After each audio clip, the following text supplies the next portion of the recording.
سلام متتبعين العزاز. انعم علينا الله بهاد الشتيوه، جات وجابت معاها هاد الخير تبارك الله. وصفتنا ديال اليوم الخبيزه او البقوله، غنحضرها معاكم بالطريقه التقليديه القديمه.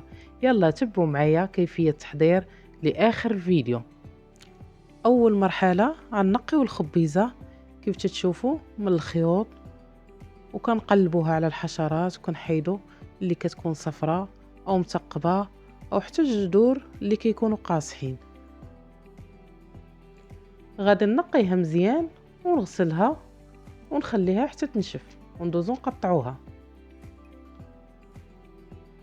من بعد ما نشفات كنبدا بالجذور هما الاولين، كنقطعهم القطع اللي كتكون رقيقه.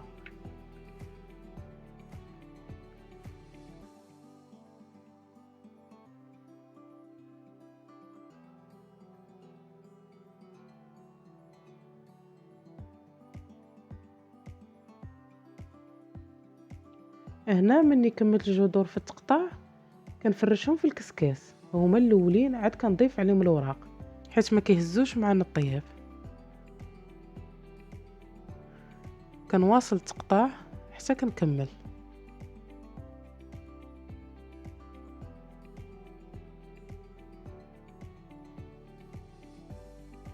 دابا غندوز الوراق كنقطعهم قطع اللي كتكون كبيره.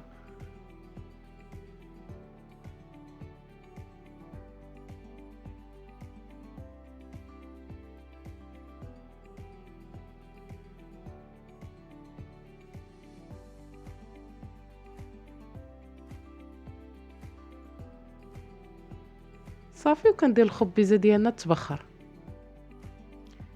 ملي بدات كتفور غنضيف لها الربيع، قزبر والمعدنوس. كنضيف واحد جوج طريفات ديال الحامض باش ما تاكسدش معانا، ودرت انا هنا كركوبه ديال الثومه كبيره.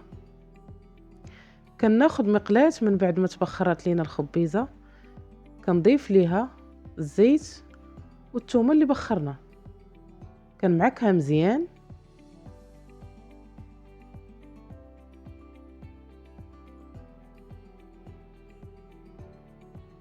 غنضيف عليها الحامض مصير اللي قطعت قطع صغيره، ونضيف الخبيزه من بعد ما فارت.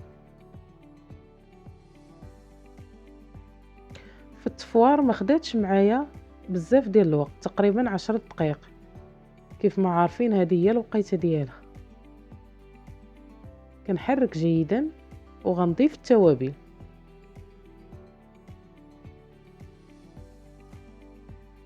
عندي هنا معلقه صغيره ديال البزار، معلقه صغيره ديال الكمون، معلقه ونصف ديال التحميره.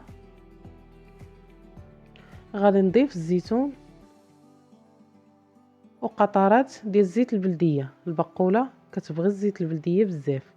والملحه ما درتهاش حيت البقوله بنينه والزيتون مالح ومصير حتى هو مالح. حتى الاخير ونذوقوها، الا كانت مسوسه عاد نضيفوا الملح. كيف تتشوفوا البقوله ديالنا من بعد ما طابت كتجي معلكه وبنينه ما تشبعوش منها. وهذه هي الوقيته ديالها مع هاد الشيوه. وبهذا كنكون وصلنا لنهايه الفيديو. ما تنساوش تشتركوا في القناه باش يوصلكم كل جديد. بالصحه والراحه.